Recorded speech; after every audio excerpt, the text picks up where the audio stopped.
दोस्तों नमस्कार, आपका स्वागत है मेरी YouTube channel Allahabad education classes में। दोस्तों आज आपको पता होगा कि आज हमारी जो क्लास होने वाली है, आपने थंबनेल पे अगर देखा है, क्लिक किया है, तो दोस्तों आपसे मैं बस इतना ही चाहूंगा कि आपने अगर थंबनेल देख के क्लिक किया है तो सिर्फ थंबनेल देख के क्लिक करने के बाद चले मत जाना।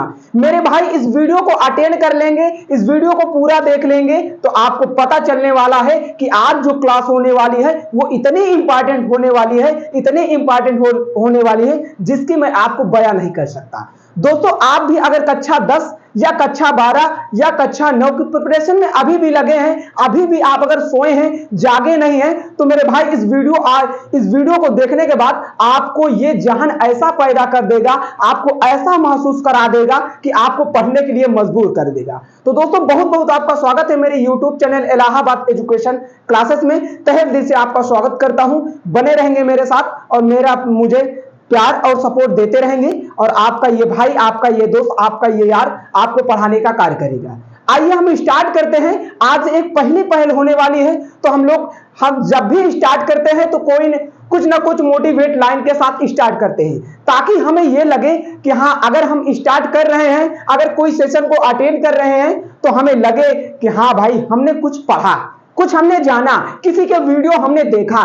कहते हैं भाई कि मंजिल उन्हें मिलते हैं जिनके सपनों में जान होती है, मंजिल उन्हें मिलते हैं जिनके सपनों में जान होती है। पंखों से कुछ नहीं होता दोस्तों, हौसलों से उड़ान होती है। पंखों से कुछ नहीं होता दोस्तों, हौसलों से उड़ान होती है। दोस्तों मंजिल मिले या ना मिले ये मुकद्दर की बात है, मंजिल मिले या ना मिले ये मुकद्दर की बात है, और हम कोशिश ना करें ये गलत बात है। मेरे भाई इस टैगलाइन के साथ आज मैं अपनी क्लास को फिर से पुनः स्टार्ट करता हूं। आज की ये जो पहली क्लास होने वाली है, बड़ी ही जोशीली वाली क्लास होने वाली है, तो आप लोग जरूर मुझ पे प्यार देंगे। जिस तरह आपने कक्षा 9 कक्षा 10 में प्यार दिया है, उसी तरह आपका ये भाई आज का लेके आया है सेशन क्लास 12 का। दोस्तों क्लास 12 में हम अगर पहुंच चुके हैं, कक्षा 10 में कक्षा 11 में हमने कुछ नहीं पढ़ा, कुछ जाना ही नहीं। फिजिक्स में आप अगर भी नहीं जानते हैं, फिजिक्स आपको पता ही नहीं कि फिजिक्स होती क्या है, मेरे भाई आपको ये आपका भाई आपके चरण में उतार देगा फिजिक्स। जैसे हम लोग प्यार करते हैं उसी तरह मैं आपको बताने वाला हूं कि दोस्तों फिजिक्स से हम लोग प्यार कैसे करते हैं। तो आइए बिना समय गंवाए अपने इस टॉपिक को स्टार्ट करते हैं। हम लोग जानते हैं कि फिजिक्स है क्या। दोस्तों कक्षा 9 कक्षा 10 कक्षा 11 कक्षा 12 ये वीडियो इतना इंपॉर्टेंट है कि आप लोग सबसे पहले इस वीडियो को दबा के शेयर करेंगे। क्या करेंगे? शेयर करेंगे मेरे भाई, और दूसरा इस वीडियो में लाइक करेंगे।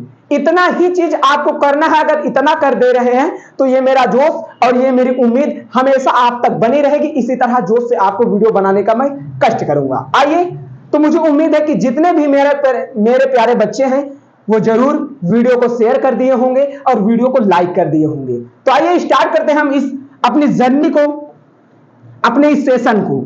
दोस्तों मेरे बोर्ड पे आपको दिख रहा है क्या लिखा है मेरे भाई साहब? एक वर्ड लिखा है फिजिक्स। लेकिन उससे पहले हम जानते हैं मेरे भाई कि फिजिक्स तो हम लोग जान लेते हैं, हम लोग पढ़ लेते हैं, लेकिन क्या सर आप ये बताएं कि दोस्तों हम लोगों ने एक वर्ड नाम सुना होगा जिसको कहा जाता है मेरे भाई साइंस। क्या कहा जाता है? साइंस।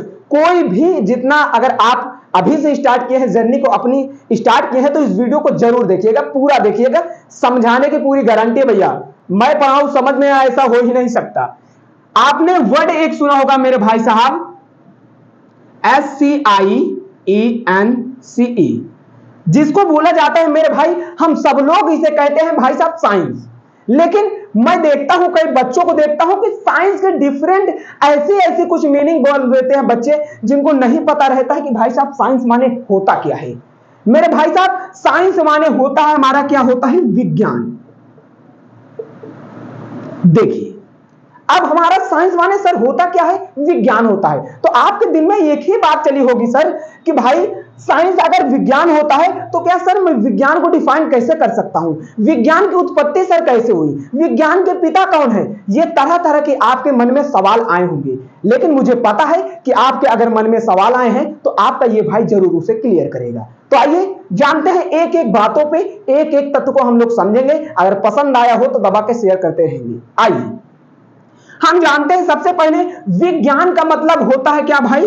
वी को हम दो शब्दों में डिपोजिट कर सकते हैं, अलग कर सकते हैं। मतलब विज्ञान को टोटल कितने शब्दों में हम अलग कर सकते हैं? 2 भागों में। अब जैसे आप लोगों ने संधि का भी पढ़ा होगा मेरे भाई साहब, आप लोगों ने अगर संधि पढ़ा है तो भाई संधि को अलग करते हैं, जैसे विद्यालय, विद्याधन आलय बराबर विद्यालय, तो उसी तरह हम आज इस बात को ऐड करने वाले हैं, इस वर्ड को से डिफाइन करने वाले हैं। वी मतलब होता है क्या मेरे भाई साहब? विशेष। क्या होता है? वी मतलब होता है, इसको पहले ऐसे समझ लेते हैं हम। मतलब एक वर्ड है वी और एक वर्ड है ज्ञान। जब इसको दोनों को हम लोग मिलाते हैं तो हमारा बनता है विज्ञान। अब विज्ञान सर होता कैसे है मेरे भाई साहब? जिसमें वी का मतलब मेन होता है विशेष। क्या होता है? विशेष। और भाई ज्ञान का मतलब तो ज्ञान ही होता है, तो जिसमें हम संपूर्ण अध्ययन करते हैं, संपूर्ण ज्ञान लेते हैं। कुछ चीज की अगर हम कुछ चीज की बात कर लेते हैं तो एकदम संपूर्ण अध्ययन करते हैं, उसी को कहा जाता है मेरे भाई साहब विज्ञान। क्या कहा जाता है? विज्ञान। कोई चीज को अगर हम लोग संपूर्ण अध्ययन करेंगे, एक एक नस को जानेंगे, एक एक चीज को जानेंगे, हम ये जानेंगे कि भाई साहब अगर हम ऑक्सीजन ले रहे हैं, ऑक्सीजन ले रहे हैं तो ये किसके कारण ले रहे हैं? भाई साहब आपने ऑक्सीजन का नाम ले लिया है तो भाई साहब तत्व होते हैं, कुछ तत्व भी होते हैं। हमारे तत्व भी एक एक पे बात करूंगा, बस आप वीडियो पे बने रहिए मेरे भाई साहब। वी का मतलब होता है विशेष और ज्ञान का मतलब होता है ज्ञान। तो भाई जिस अध्याय के बारे में विज्ञान को हम कह सकते हैं, मतलब जिसमें या जिस वस्तु में विशेष ज्ञान अध्ययन किया जाता है, उसी को मैं कहता हूं विज्ञान। अब हम बात कर लेते हैं सर विज्ञान की उत्पत्ति कैसे हुई। भाई साहब विज्ञान की जब उत्पत्ति की बात आ जाती है तो हमारी उत्पत्ति की जब बात आ जाती है तो ग्रीक भाषा से हुई। किससे हुई मेरे भाई साहब? ग्रीक भाषा से हुई। अब सर ये ग्रीक भाषा क्या होती है मेरे भाई? ग्रीक भाषा एक जैसे हम लोग पढ़ रहे हैं हिंदी है, तरह तरह की चीजें पढ़ते हैं, तो भाई साहब हमारी जो है क्या ग्रीक एक भाषा होती है, तो ग्रीक भाषा से हमारी फिजिक्स की उत्पत्ति हुई। अब हम ये जानते हैं कि भाई साहब अगर ग्रीक भाषा से हो गई तो कैसे हुई? भाई ग्रीक भाषा सिंटिया से हुई। किससे हुई? सिंटिया। ग्रीक भाषा सिंटिया से हमारी क्या हुई है भाई साहब? फिजिक्स की उत्पत्ति हुई है। किसकी उत्पत्ति हुई सर? फिजिक्स की उत्पत्ति हमारी ग्रीक भाषा सिंटिया से हुई। हिंदी वर्ड लिख लेंगे भाई, सिंटिया। तो मुझे उम्मीद है कि आपको इतनी बातें मेरी समझ में आई होंगी। क्या है भाई साहब? फिजिक्स की उत्पत्ति ग्रीक भाषा सिंटिया से हुई। अब हम बात कर लेते हैं सर कि जो फिजिक्स के हमारे पिता होते हैं, जो फिजिक्स के हम लोग कहते हैं फादर ऑफ फिजिक्स, यस, या कह सकते हैं who is the father of physics. Physics के पिता कौन है? अच्छा बात करते हैं हम लोग फादर ऑफ फिजिक्स। मतलब हमारे फिजिक्स के पिता कौन है भाई साहब? ये भी तो चीज हमें पता चलना चाहिए। हमसे कोई पूछ लेता है कि आपके पिता कौन है, तो हम लोग गर्व से बताते हैं कि हमारे पिता फलाने हैं, या तरह तरह के नाम बताते हैं। तो उसी तरह आपको भी जानना होगा मेरे भाई साहब कि फिजिक्स के पिता कौन होते हैं। तो मेरे भाई साहब आप लोगों ने नाम सुना होगा, आप लोग जानते भी होंगे कि फिजिक्स के पिता हमारे कोई नहीं मेरे भाई साहब, हमारे जो फिजिक्स के पिता हैं वो न्यूटन है। कौन है? न्यूटन है। अब बात हम कर लेते हैं थोड़ी थोड़ी। फिजिक्स के पिता कौन है भाई साहब? न्यूटन है। अब सर आपने वर्ड एक लिखा फिजिक्स, तो भाई साहब फिजिक्स मतलब होता है मेरे भाई साहब भौतिकी। क्या होता है? भौतिकी। क्या होता है सर फिजिक्स माने? भौतिकी। अच्छा फिजिक्स की सर उत्पत्ति कैसे हुई? ऐसा तो है नहीं कि सर फिजिक्स की उत्पत्ति भाई ऐसे ही हो गई, हमारी केमिस्ट्री की उत्पत्ति ऐसे ही हो गई, हमारी बायोलॉजी की उत्पत्ति ऐसे ही हो गई। मेरे भाई साहब ऐसे ही कुछ चीज नहीं हुई है। जो भी उत्पत्ति हुई है, अब फिजिक्स की उत्पत्ति हमारी हुई है फ्यूसिस से। किससे हुई है? फ्यूसिस से। एक फ्यूसिस मतलब होता क्या है सर? अच्छा आप लोग, मैं आपको बताया कि फिजिक्स से जो उत्पत्ति हुई फ्यूसिस से हुई, तो आपको लोगों का एक ही क्वेश्चन आपके डाउट में मन में यही गया होगा कि सर ये फ्यूसिस है क्या? मेरे भाई साहब फ्यूसिस मतलब होता है क्या? हमारी प्रकृति। ये लो भैया, क्या होता है मेरे भाई साहब? फ्यूसिस माने होता है क्या? प्रकृति। हम इस अध्याय में, इस पूरे फिजिक्स में हम एक ही चीज को अध्ययन करेंगे जिसको कहा जाता है प्रकृति। हम अपने इस ब्रह्मांड में जितनी भी चीजें हैं सब फिजिक्स है। भैया आप मुझे देख पा रहे हैं, ये भी फिजिक्स है, क्योंकि भैया एक समय ऐसा था कि जब फोन नहीं था तो हम लोगों ने टेक्निकल कार्य किया, फिजिक्स की उत्पत्ति किया। भाई साहब हम लोगों ने जो भी कार्य किया, आज जितने भी हम लोग कार्य कर रहे हैं, सब हमारी साइंस की देन है। क्या है मेरे भाई साहब? साइंस की देन है। तो मुझे उम्मीद है कि आप लोगों को बेहतर इस कंटेंट या लाजवाब आपको लगा होगा। अगर लग रहा है कि अगर यहां से हम पढ़ाई करेंगे, यहां से फिजिक्स पढ़ेंगे, तो भाई हमारा उद्धार ही नहीं, अच्छे से हम लोग एग्जाम भी टॉप करेंगे और कंपटीशन भी क्वालिफाई करेंगे। इस लेसन को आप आराम से पढ़ेंगे और मेरे साथ बने रहेंगे। इसी जोश इसी उमंग में मैं आपको पढ़ाने का कष्ट करूंगा। आइए जानते हैं, हम लोग बात कर लिए भाई साहब कि फिजिक्स के पिता कौन है? न्यूटन दादा है। कौन है? न्यूटन दादा है। अब फिजिक्स की उत्पत्ति कहां से हुई? फ्यूसिस शब्द से हुई। इतना तो सबको पता है। तो इतना अगर आपको पता है तो चलिए अब इसके आगे की हम लोग बात कर लेते हैं कि है क्या। चलिए अब हम थोड़ी आपके सेशन में इतना अगर आप समझ चुके हैं तो भाई बिंदास समझिए। कहीं आपको अगर दिक्कत आ रही है मेरे पढ़ाने में तो कमेंट बॉक्स छोड़ रखा हूं भैया। जितना भी डाउट आपके मन में आता हो, सवाल आता हो, आप मुझे कमेंट बॉक्स में जरूर फिलअप करेंगे। आइए हम जानते हैं कि कक्षा 12 क्या है मेरे भाई साहब? क्लास 12।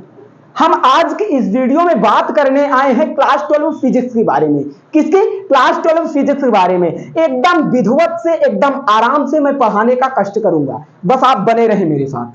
चलिए स्टार्ट करते हैं। जब स्टार्ट करते हैं क्लास 12 में तो हमें एक ही चीज पता चलती है मेरे भाई साहब कि हमें यूनिट वाइज कक्षा 12 में पढ़ना होता है।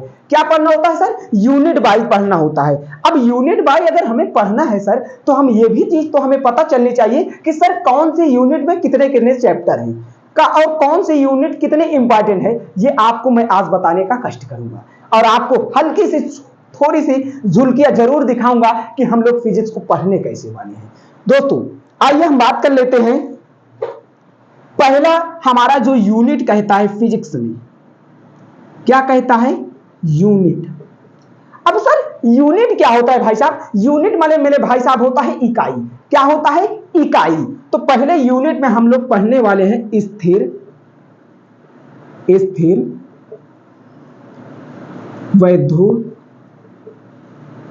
वैद्युतिकी। ऐसे ही लिखा जाता है स्थिर वैद्युतिकी, ऐसे सॉरी स्थिर वैद्युतिकी। यस। अब स्थिर वैद्युतिकी हम लोग यूनिट नंबर फर्स्ट में पढ़ेंगे। बात मैं कर रहा हूं आपके बुक फर्स्ट की। यस, बुक फर्स्ट की। हम जब कक्षा 11 आपने अगर पढ़ा है तो आपको यह भी पता चल चुका होगा कि अगर हम पीसीएम से हैं, दो ही चीज के कैटेगरी के बच्चे होते हैं, पीसीएम पीसीबी, मतलब physics chemistry math, physics chemistry bio, यही दोनों व्यक्ति होते हैं। अब उन दोनों व्यक्ति को यह पता भी चल चुका होगा 11 में कि भाई साहब हमारी जो फिजिक्स होती है, हमारी जो केमिस्ट्री होती है, वो दो पार्टों में डिपोजिट है, बुक फर्स्ट बुक सेकंड। तो बुक फर्स्ट की मैं बात कर रहा हूं। बुक फर्स्ट में हमें यूनिट नंबर फर्स्ट में पढ़ना है स्थिर वैद्युतिकी के बारे में। फिर दूसरा में हमें पढ़ना है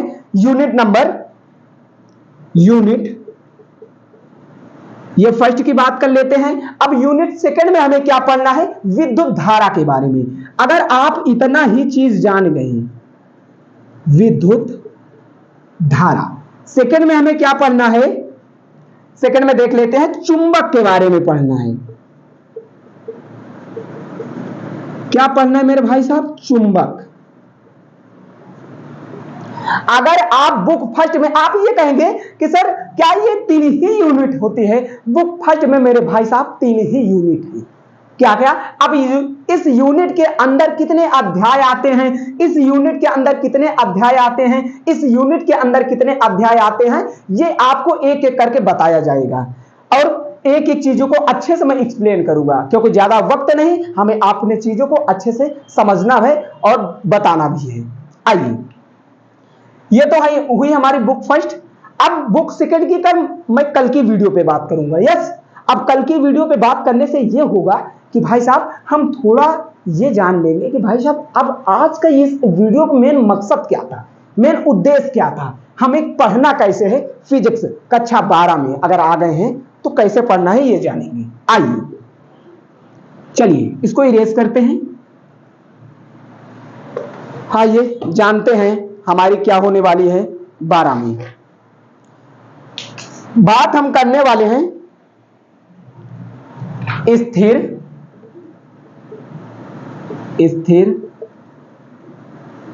वैद्युतिकी। सर स्थिर वैद्युतिकी क्या होती है? अच्छा स्थिर मतलब आपको पता भी चल चुका होगा भाई साहब, स्थिर मतलब होता है रुका हुआ। क्या होता है? रुका हुआ।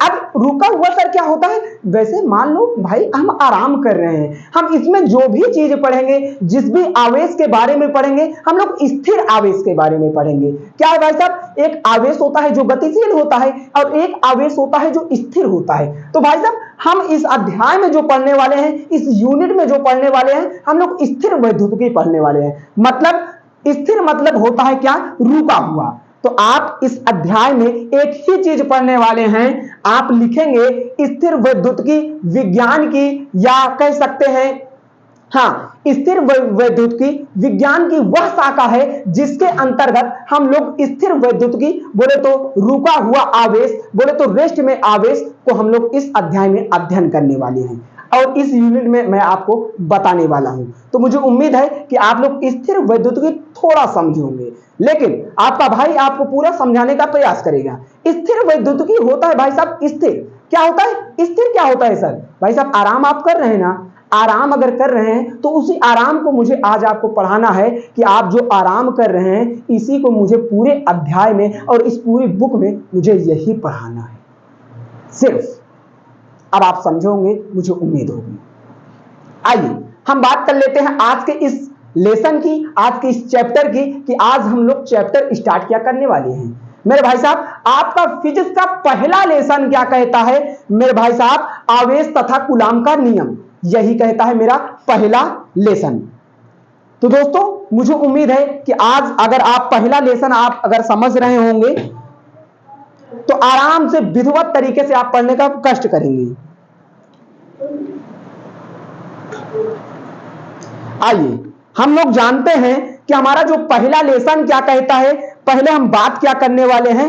विद्युत आवेश तथा क्षेत्र के बारे में बात करने वाले हैं। क्या है भाई साहब? विद्युत आवेश तथा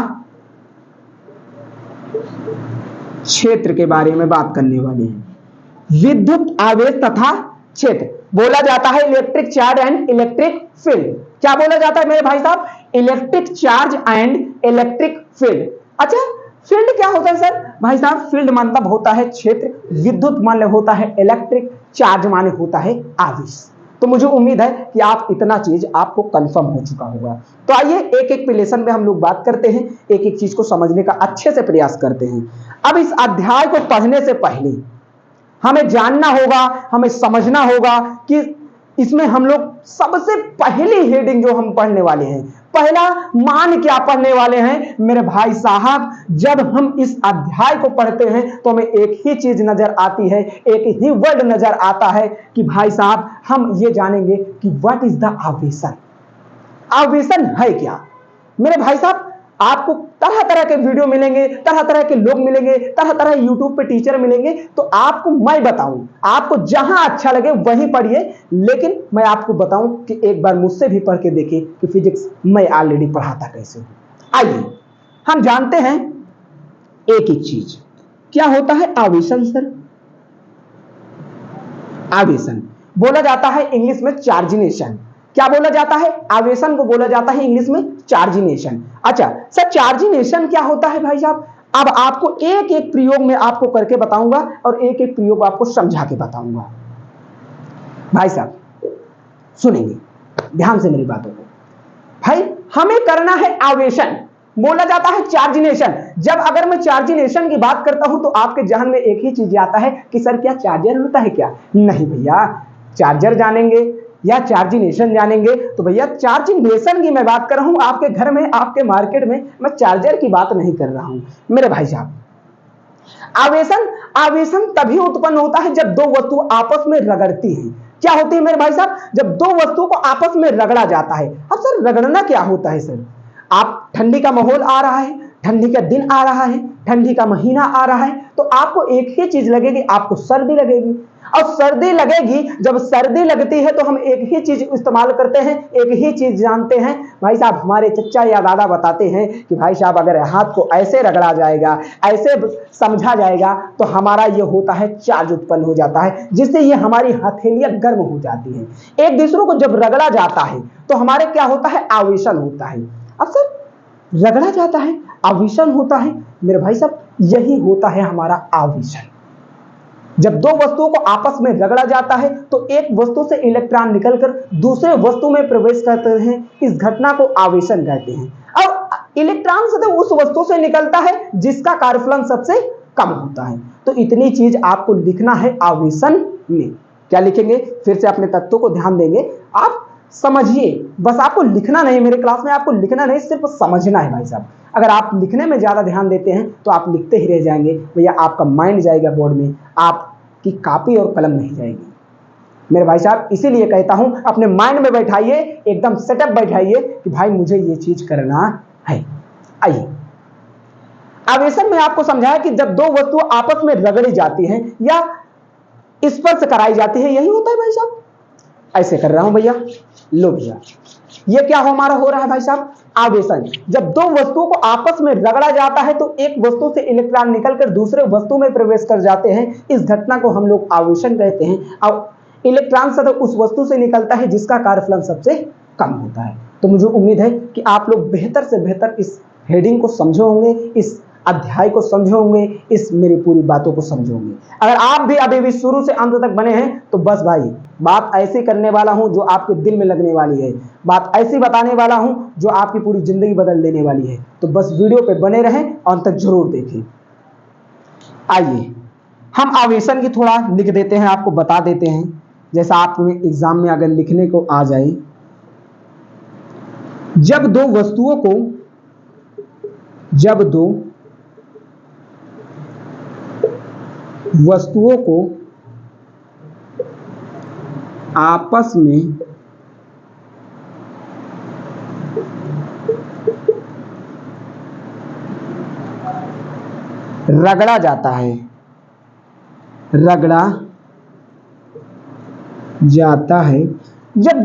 आपस में रगड़ा जाता है, जब दो वस्तुओं को आपस में रगड़ा जाता है, जब दो वस्तुओं को आपस में रगड़ा जाता है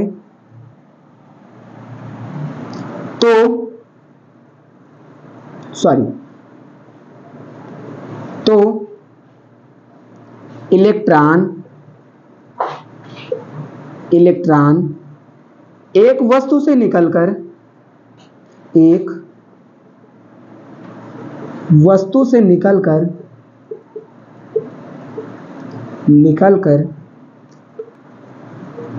दूसरे वस्तु में प्रवेश करते हैं,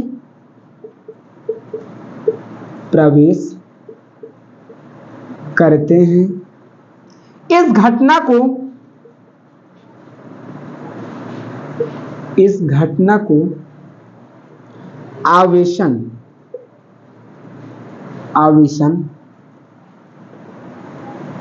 कहा जाता है।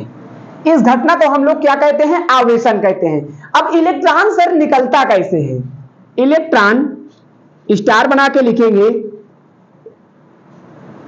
इलेक्ट्रॉन सदैव उस वस्तु से निकलता है जिसका कार्यफलन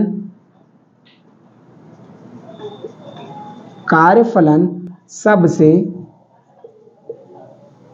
कम होता है।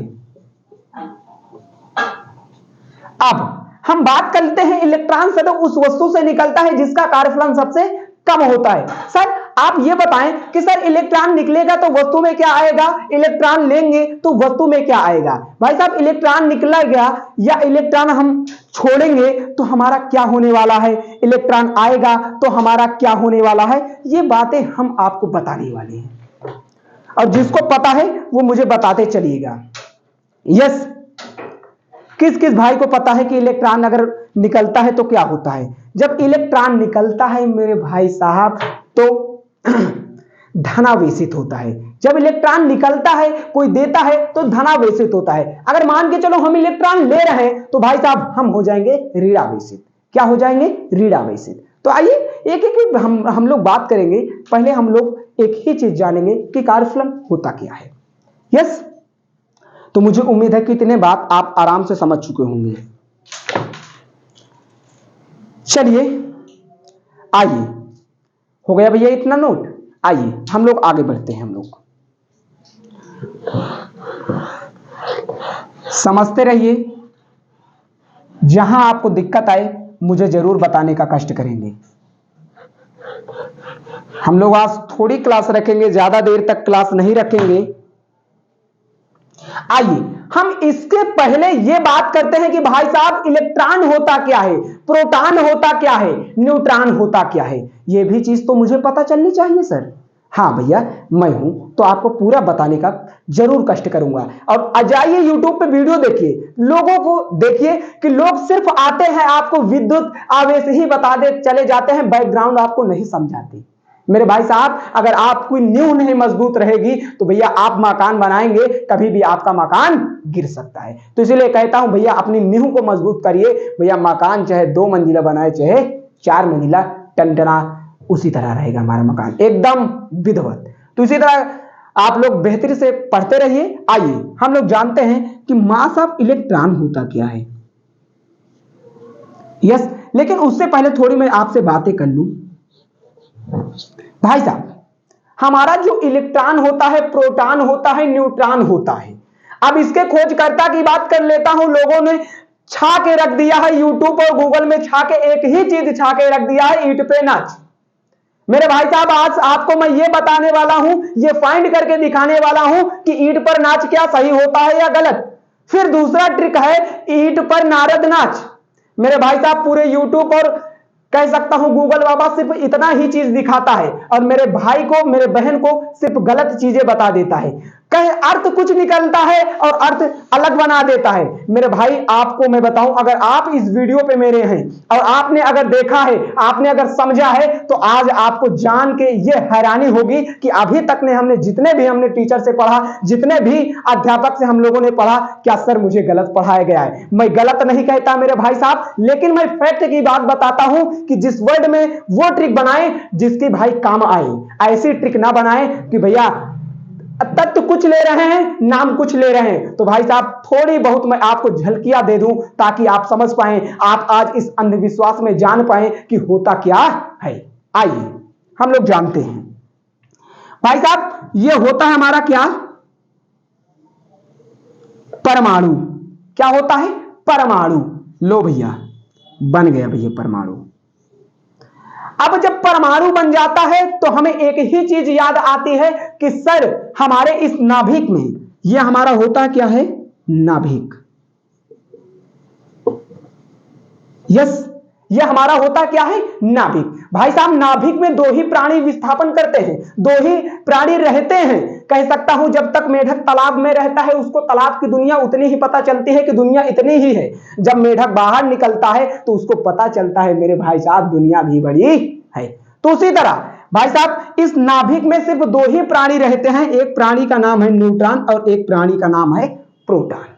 क्या नाम है, एक प्राणी का नाम है न्यूट्रॉन और एक प्राणी का नाम है प्रोटॉन। अच्छा, जब न्यूट्रॉन और प्रोटॉन की सर आप बात कर दिए तो भाई साहब इसमें इसके चारों ओर चक्कर लगाता है कौन मेरा भाई साहब, इलेक्ट्रॉन। कौन चक्कर लगाता है, इलेक्ट्रॉन। चीजें आपको बेहतरीन बताऊंगा, बेहतरीन समझा के बताऊंगा, बस वीडियो पे बने रहे। आइए चलिए, अब इलेक्ट्रॉन, प्रोटॉन, न्यूट्रॉन, ये नाभिक। अब मेरे भाई आप ये मुझे बताएंगे कि भाई साहब ये जो हमारा है क्या, ये है हमारा परमाणु। भाई साहब ये आपसे मैं कमेंट करना चाहता हूं, आपसे पूछना चाहता हूं कि परमाणु के आविष्कारक कौन है, परमाणु के खोजकर्ता कौन है, ये तो आप मुझे बताएंगे। जिसको जिसको पता है कमेंट बॉक्स में छापते रहिएगा, और जिसको ये फिजिक्स क्लास दमदार लगी हो वो अपने भाई तक शेयर कर देगा। आइए हम जानते हैं कि परमाणु के आविष्कारक, परमाणु के लेखक कौन है मेरे भाई साहब। हमारे परमाणु के लेखक जिसको कहा जाता है क्या, जॉन डाल्टन। कौन होते हैं भाई साहब, परमाणु के खोजकर्ता जॉन डाल्टन। अरे सर खोजे कितने में है मेरे भाई साहब, पूरी चीजें बताऊंगा, एक एक चीज 1803 में। कब, 1803 में। तो मुझे उम्मीद है कि आपको यह वीडियो बेहतर से बेहतर लगा होगा। आइए अब हम जानते हैं नाभिक। सर नाभिक के खोजकर्ता कौन है मेरे भाई साहब। नाभिक ना, जब नाभिक नाम ही आ गया है तो मेरे भाई साहब नाभिक के हमारे खोजकर्ता हैं जिन्हें बोला जाता है रदरफोर्ड। क्या कहा जाता है, रदरफोर्ड। रदरफोर्ड ने क्या किया भाई साहब, नाभिक की खोज की है। किसकी खोज की है, नाभिक की खोज की है। अच्छा आइए, जब नाभिक की खोज कर ही दिया है तो हम लोग आगे की तथ्य, इतना तो आप अगर समझ गए हैं तो आइए आगे की तथ्य की बात करते हैं थोड़ी।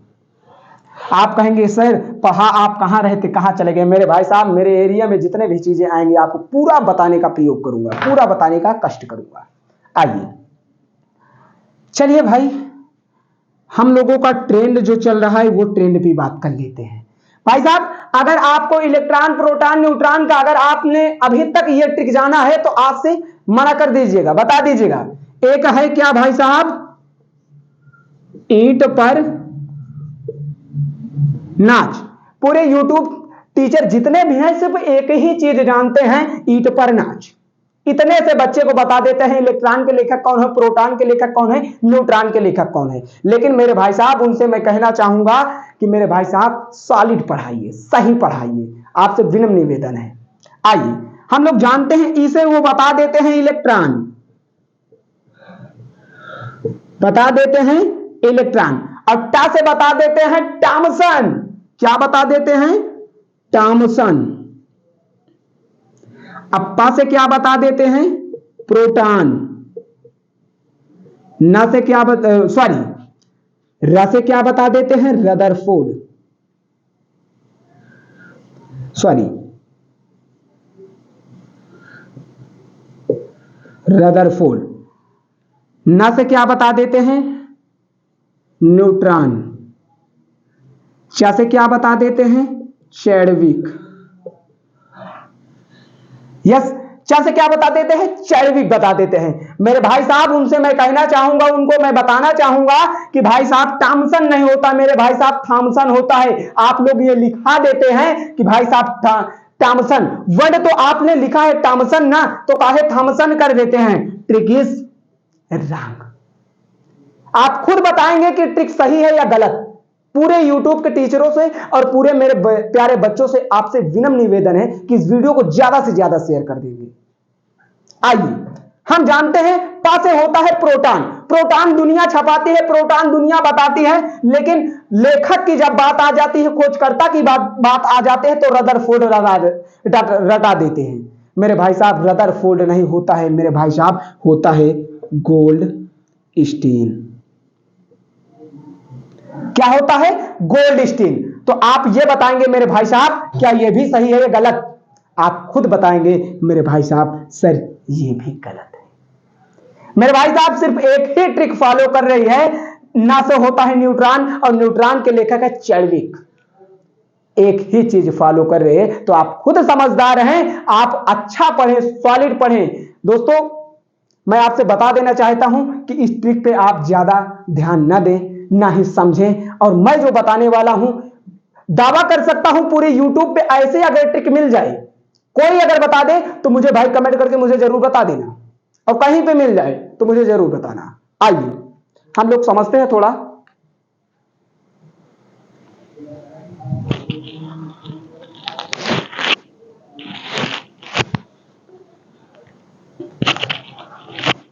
चलिए एक तो ये हमारी ट्रिक है ईंट पर नाच। और एक ट्रिक क्या है मेरे भाई साहब, सिर्फ ट्रिक बता दे रहा हूं। ट्रिक नंबर जो 2 है, क्या है? ईंट पर नारद, ईंट पर नारद नाच या नाचे, तरह तरह के ट्रिक हैं भाई साहब, मैं उनको बे बात नहीं ज्यादा करना चाहता हूं। इसे होता है इलेक्ट्रॉन, फिर से ता से आ गया थॉमसन, दिस ट्रिक इज रंग। पा से होता है प्रोटॉन, रा से होता है रदरफोर्ड, दिस ट्रिक इज रंग। भाई साहब ना से होता है नाभिक, और द क्या है, ना से नाभिक, और द से क्या होता है भाई साहब, सॉरी र से क्या होता है, रदरफोर्ड। तो नाभिक का आविष्कारक रदरफोर्ड है, ये तो मैं आपको बता चुका हूं। सिर्फ इस ट्रिक में सिर्फ ये 2 चीज फॉलो कर रहे हैं। क्या क्या फॉलो कर रहा है? सिर्फ ये 2 चीज फॉलो कर रहे हैं। अब आप खुद समझदार हैं भाई साहब, इस ट्रिक को मैं सही कहूं या गलत, आप मुझे कमेंट बॉक्स में छाप के जाएंगे और मुझे बता के जाएंगे कि भाई साहब अब क्या पढ़े सर, अगर ये सब गलत है तो अब पढ़े क्या, क्या जाने क्या। मेरे भाई साहब उसी को मैं आपका भाई, आपका यार, आपको समझाने आया है। आइए चलिए भाई, अब हम लोग आज जान पाए हैं कि भाई साहब अभी तक जब हम ईटा पे नाच कर रहे थे, ईटा पर नचा दे रहे थे कि इसे इलेक्ट्रॉन होता है, तो भाई साहब अभी तक हमने थोड़ा गलत पढ़ा। आइए ट्रिक, मेरी बात करता हूं, पूरी यूट्यूब पे दावा करता हूं, कोई अगर बता दे तो एक बार कमेंट करके मुझे जरूर बताना। आइए, ट्रिक नाम है एसी ट्रिक। चलिए, जब ऐसे ट्रिक की बात आ जाती है, नाम है मेरा आशीष चौधरी, तो भाई साहब मेरी ट्रिक है तो कहीं नहीं मिलेगी, सिर्फ मेरे शरण में मिलेगी। आप आएंगे तो सिर्फ जान पाएंगे मेरे ही से मिलेगी, ना कि ये किताब में मिलेगी, ना ही पूरे यूट्यूब पे मिलेगी, ये आपसे मैं बयां कर दूं। आइए, ट्रिक हमारी है द गॉफ चेन।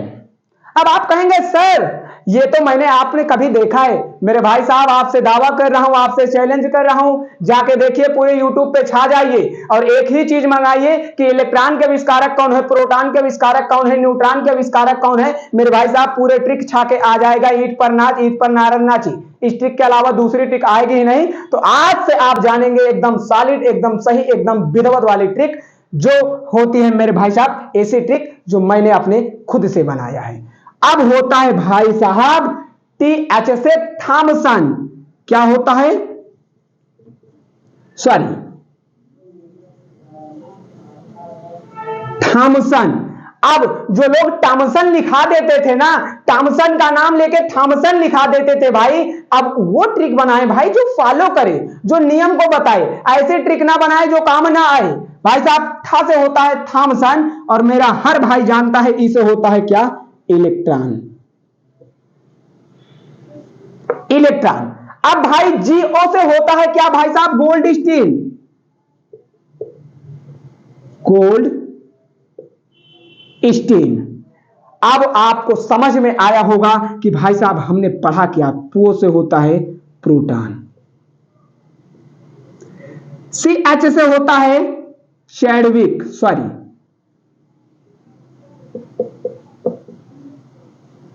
N से होता है न्यूट्रॉन।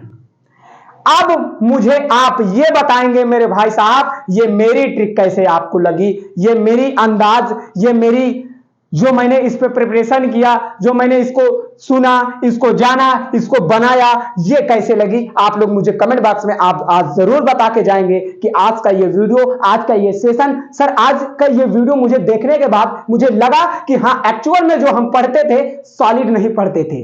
भाई साहब हमने ईटा पर नाचे, ईंट पर नाचे नारद, भैया इसको भूल जाएं। आज से आपके मुंह में सिर्फ एक ही चीज आनी चाहिए, कौन सी ट्रिक, ऐसी ट्रिक, द गॉफ चेन। तो मुझे उम्मीद है कि इतना तो आप समझ चुके हैं, इतना तो आप जान चुके हैं, तो बहुत बहुत स्वागत करता हूं। अगर आप इतना जान चुके हैं, अगर आप ही सिर्फ जान चुके हैं, अपने भाई तक शेयर कर देंगे ताकि उसको भी पता चल सके, वो भी भूल जाए कि ईंट पर नाच नहीं होता मेरे भाई साहब, ईंट पर नारद नाच ये नहीं होता। होता क्या है, द गॉफ चेन। तो आइए स्टार्ट करते हैं थोड़ी अगली कड़ी को। चलिए भाई, इतना अगर आप समझ चुके हैं, इतना अगर जान चुके हैं, तो आज की ये फिजिक्स क्लास आपको बेहतर एक अच्छा नागरिक बना देगी। आज अगर ज्यादा से ज्यादा मुझसे 3 से 4 महीना पढ़ लेंगे तो आप दहाड़ेंगे कि भाई साहब हमने किसी से फिजिक्स पढ़ा है। आइए हम बात करते हैं मास ऑफ इलेक्ट्रॉन की। अरे सर मास ऑफ इलेक्ट्रॉन क्या होता है भाई साहब, मास ऑफ प्रोटॉन क्या होता है, मास ऑफ न्यूट्रॉन क्या होता है, ये तरह तरह की चीजें, ये तरह तरह के मान मैं आपको बताने आया हूं भाई। Mass of proton, mass of neutron, किस किस भाई को पता है कि मास ऑफ प्रोटॉन क्या होता है, मास ऑफ न्यूट्रॉन क्या होता है और मास ऑफ प्रोटॉन क्या होता है? जिसको मान अगर ये पता होगा वो तो दहाड़ देगा, और जिसको नहीं पता रहेगा मेरे भाई साहब आपको मैं समझाने आया हूं, आपको मैं बताने आया हूं। आइए हम लोग जानते हैं एक एक चीजों को, एक एक लेसन को। आधे बच्चों के सिर्फ दिमाग में एक ही चीज गया होगा, इलेक्ट्रॉन नाम दे देता हूं तो एक ही चीज गूंज जाता है। हर बच्चे में कमेंट किया, मैं देखा कि भाई साहब 1.6×10⁻⁻19 कूलम। मेरे भाई साहब ये इलेक्ट्रॉन का मान है भाई साहब, मैं आपसे मास ऑफ इलेक्ट्रॉन पूछ रहा हूं, काहे ये चीज छाप रहे हैं? मेरे भाई साहब सॉलिड पढ़िए, ये होता है हमारा इलेक्ट्रॉन का मान। मैं आपसे पूछ रहा हूं मास ऑफ इलेक्ट्रॉन का मान। मेरे भाई साहब आपने ये भी सही बताया, ऐसा नहीं, ऐसा मैं ये नहीं कह रहा हूं गलत है, लेकिन मैं आपसे पूछ के आ रहा हूं, तथ्य क्या कह रहा हूं, ये बातों को मेरी ध्यान देंगे, जो मैं पूछूं वो बताने का जरूर कष्ट करेंगे। आइए जानते हैं कि मास ऑफ इलेक्ट्रॉन क्या होता है, मास ऑफ प्रोटॉन क्या होता है, मास ऑफ न्यूट्रॉन क्या होता है। मास ऑफ इलेक्ट्रॉन की बात कर लेता हूं, 9.10×10⁻31 KG, 9.1×10⁻31 KG mass of electron का मान होता है। क्या होता है भाई साहब? मास ऑफ इलेक्ट्रॉन का कोई आपसे मान अगर पूछेगा तो आप बताएंगे 9.1×10⁻31 केजी। तो मुझे उम्मीद है कि यार इतना चीज आप जरूर समझोगे।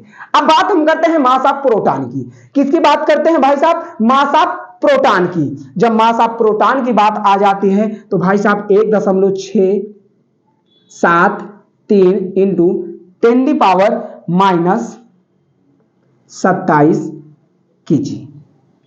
यस, क्या होता है भाई साहब? हमारी इसकी बात मैं करता हूं 1.673×10⁻27 मास ऑफ प्रोटॉन का मान होता है। अब हम बात करते हैं सर न्यूट्रॉन का मान क्या होता है। भाई साहब कुछ करना नहीं है, सिर्फ आपको समझना है, तत्व को देखना है, एक एक पॉइंट आपके निगाह में छाप दूंगा। आइए 165 10⁻⁻27 केजी, यह होता है हमारा mass of proton, mass of neutron, mass of electron. तो मुझे उम्मीद है कि आप लोग ये मान जरूर आपको पता हो चुका होगा, जरूर आपको याद हो चुका होगा। तो आपसे उम्मीद चाहूंगा कि अगर इतना मान आपको अगर पता है, आपको नहीं भी पता था, तो मेरे भाई साहब इस अपने खोपड़ी में ये चीज जरूर नोट करेंगे, ताकि आप जब भी सवाल करें, जब भी आपको कोई क्वेश्चन करे, तो आप तक ये जरूर आपको सेशन पहुंच सके और आप इस सेशन को जरूर देख सकें। तो आइए आज की इस वीडियो में यही तक हम लोगों ने बात करने वाले थे, यही तक आपको बताने वाले थे। दोस्तों मैं उम्मीद चाहूंगा कि यहां तक में अगर आपको कहीं भी दिक्कत आ रही है, तनिक भी समझ में दिक्कत आ रही है, तो आपके लिए कमेंट बॉक्स छोड़ रखो भैया, खूब कमेंट करें। जो आपको जिस टॉपिक का आपको वीडियो चाहिए, जिस लेसन का आपको वीडियो चाहिए, एक बार जरूर मुझसे बताएं और मेरे नए अंदाज में फिजिक्स को बेहतरीन से पढ़ने का जरूर कष्ट करें, ताकि आप पढ़ पाएं या समझ पाएं और जान पाएं कि आशीष सर के क्लास में कैसे होती है। भाई साहब मैं मैथ भी पढ़ाता हूं, ये तो आपको पता है कि तुम मानो या ना मानो मगर ये हकीकत है, तुम मानो या ना मानो मगर ये हकीकत है, गणित हर जनरल कंपटीशन की जरूरत है। तुम मानो या ना मानो मगर ये हकीकत है, गणित हर जनरल कंपटीशन की जरूरत है। एक बार आशीष सर के क्लास में बैठकर तो देखो, पता चलेगा कि गणित की दुनिया भी कितनी खूबसूरत है। तो जरूर मेरे इस मैथ के सेशन में और हमारे फिजिक्स के सेशन में जरूर आप लोग, जिस उम्मीद से आप लोग मुझसे जुड़े हैं और जिस उम्मीद से आप लोगों ने मुझे प्यार दिया है, इसी तरह प्यार और सपोर्ट बनाए रखेंगे। तो चलिए आज का वीडियो हम लोग यहीं पर रखते हैं और कल फिर आपसे नेक्स्ट बातें होंगी, पूरी बातें आपसे कल होगी। कल आपको बताया जाएगा कि आवेश क्या होता है, आपको एकदम प्रयोग की सहायता से बताया जाएगा आवेश क्या होता है, आवेश के प्रकार क्या होता है, आवेश के गुण क्या होता है। एक एक चीज पे हम लोग सबको अच्छे से एनालिसिस करके आपको बताने का जरूर कष्ट करूंगा।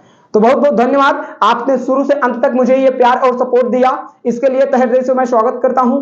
और आप अगली क्लास में आपका पुनः इसी जोश इसी उमंग के साथ जरूर स्वागत करूंगा। तो चलिए मिलते हैं कल की वीडियो पे इसी जोश इसी उमंग इसी उत्साह के साथ।